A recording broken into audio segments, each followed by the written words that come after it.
Court of Appeal in Abuja has challenged the federal government and the striking academic staff union of universities, ASUU, to resolve their dispute amicably out of court. Justice Georgewill Abraham threw the challenge when the federal government and ASUU appeared before him for hearing in the appeal instituted by ASUU against the judgments of the National Industrial Court.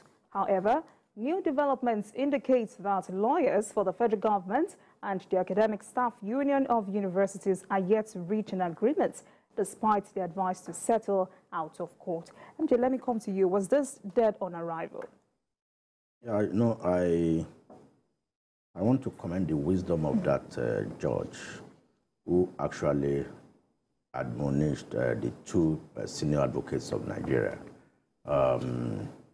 Barrister Igwe's son on behalf of the federal government, and Femi Falano, SAN, too, on behalf of ASUU.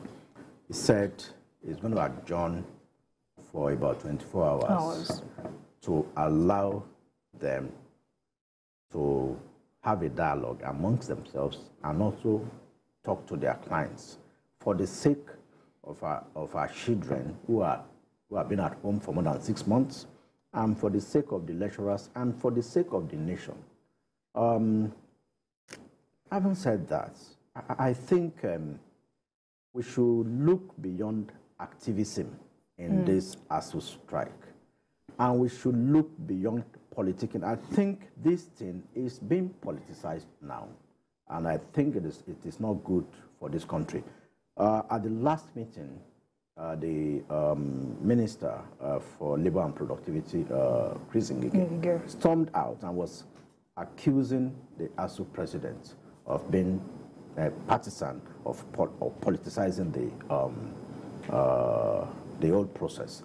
I think in view of that, that's why the judge said they should go back and see how we can have an out-of-court settlement, because it has become an embarrassing situation for schools to be shut for 6 months. And also, for the staff, for the members of ASUU, they should also understand that at a point, I'm a proud graduate of University of Ilorin.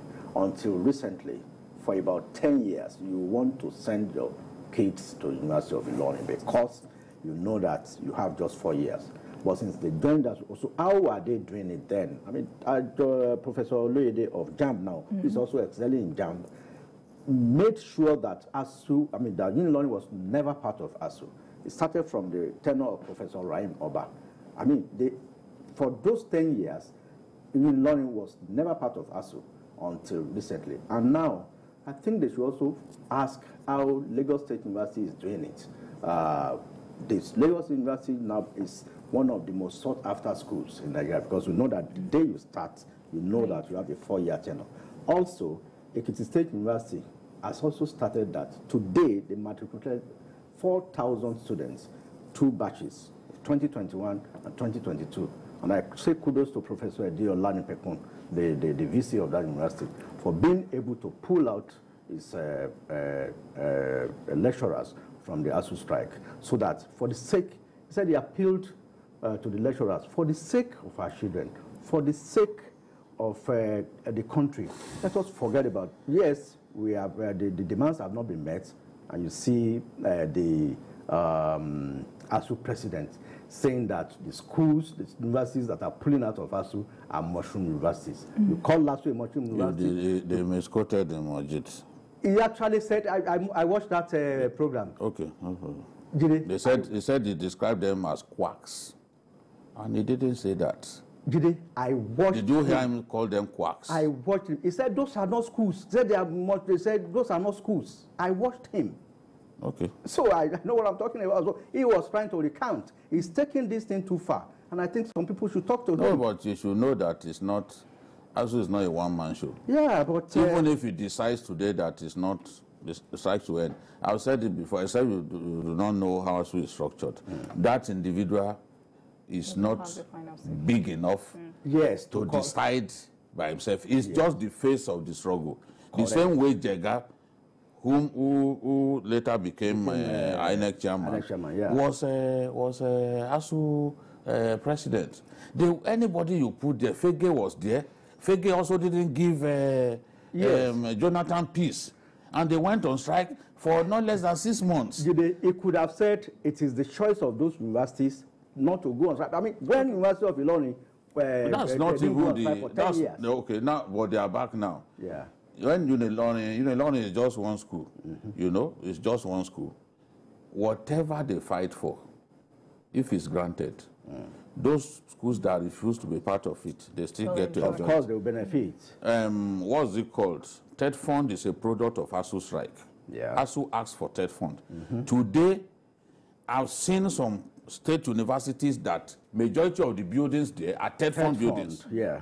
I've seen federal universities. In fact, take Federal University of Lokoja, take out the TED Fund buildings. It's virtually there will be no building left. Most of the universities are now being funded. I mean, the structures there. But it took some people to go on strike to say, we want this. Tax corporations, tax companies. And government agreed. And they are finding alternative funding for research and for even infrastructure development in the schools. What I know, and I'm not surprised that state universities are still part of this strike. A good number of them are still part of this strike, even the most prominent state universities in our country. So, because they know that, look, it is morally wrong for them to refuse to join a strike, and when the benefits come, you all take it together. The doctors who went on strike the other day, it was all of them that agreed. And when, at the end of the day, even when the minister thought that legal action would solve it, they had to abandon the legal action, and the doctors went back to work. If you listen to what that man is saying, the truth about this whole matter that we don't want to accept is that both sides are wrong. If both sides are not wrong, this matter wouldn't have lasted this long. Why set up a committee that you know that once its findings are out, you will not accept? You should have given that committee condition. 2 committees you set up, they came up with their findings. In fact, the last one, for a long time, they didn't even talk about it. People kept pushing until the man granted interview and said, the FG is the problem. Now, they refuse to implement what those committees recommended. We know we are broke. But even when you are broke, at least you should be able to say certain things. We know we are broke. But when you tell a VC, okay, VC takes 60,000 extra, in today's Nigeria, how many people will agree that what you have done is significant? This is the point. I don't think my own friend, I was saying yesterday, whose daughter has stayed at home now roughly 8 months. They've been on strike since February 14. He said if they end this strike without achieving anything concrete, that he will be mad at ASUU. As far as he's concerned, they stayed at home for too long. Yes, now, Akoni, or somebody you know very well. They stayed at home for too long to now say that, okay, just go home. I mean, let's be flexible, no matter where we find ourselves. Let's be flexible. When the benefits come now, those of them who refuse to go on strike, you know, part of this they will benefit. No. Everybody is enjoying. Magataka Dawamako built State University in Sokoto. Go and see the buildings there. They don't have money to put proper structures in universities, but they are building universities all over the place, waiting for other people to go and build infrastructure for them. And ASUU is saying, stop the proliferation of state universities. What is wrong about that? Today, when we want to make someone happy, what do? We go and give him a university. In fact, they are now the new thing that they are doing now. Ridiculous people. Oh, medical university for this big politician. Another one will go and set up a medical university in his own state. You are building a plethora of universities all over the place, and you don't have money to fund the ones that you have. Who does that now? Azare now, they are giving them medical university because the minister is from Azare in Bauchi State. Where is the money to fund all those universities? All right, another development in the last 24 hours is that ASUU has now decided to sue the federal government over the registration of Congress of Nigerian Universities Academics and the Nigerian Academy of Medical and Dental. Are they on the right track? Yeah, you know, when the federal government licensed or gave certificates to those two rival associations, I saw that coming. I mean, the government has a strategy of breaking ranks. The same thing it did with secondary schools. You have association of, you have ANCOPs. That's association of, I think Conference of Principals of Secondary Schools.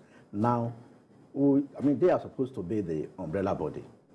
I mean, apart from the NUT that is known generally. But for secondary school system, now, there was a time the secondary school principals were giving them problems. Now, the government broke their rank by setting up another association. I've forgotten the name of that one, but they are supporting some of them. So it's a divide and rule tactics that government will continue to employ. But you see that, now I don't even think ASUU needs to give itself any ASUUs, because it will naturally fade away by the time this strike is called off. Those two associations, I don't see them seeing the light of the day. All right. Just like the parallel association to ANCOPs in the secondary school system. So it happens in all the professions. All right, Bikio, before I come to you, let's quickly take this break. I'll be right back. Welcome back and thank you for staying with us. This is Journalist Hangouts, and I am in the studio with Babajide Kolade Otitoju and Mojid Jamiu. Bikio, should ASUU has ever bothered itself? I don't think, well, I'm not a lawyer. I don't know what Femi Falana saw, but I don't think Konwa will stop ASUU from doing his job. If they decide to ban ASUU, okay, maybe that could be effective, but a military government tried to ban ASUU and they lost in court. Yeah. They lost in court. So these things are not new. These things are not new. Let Konwa operate. It's just like somebody getting up today and saying that, oh, the Abdullahi faction of the APC, he disagrees with them, he's going on to set up his own faction of the APC. Yes, there are disgruntled people in the APC. But when you set up the faction, there will be the mainstream faction. It is that mainstream faction which Abdullahi heads that people will relate with. At the end of the day, people will know which one is the mainstream faction. Absolutely. Since 2015, APC members have been quarreling with themselves in Sokoto. But every year they go into an election. Every 4 years they go into an election. INEC recognizes one faction. Yeah. They've not made peace as I speak. They are watching me. They know I'm not lying. They've not made peace.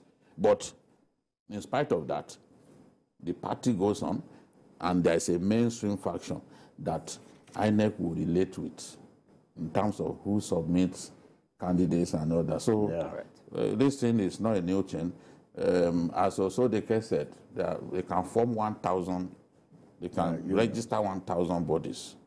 The sky is wide enough. So those who want, they can do it. But for us, it's about time that government did something about the strike, and it is possible. It is possible.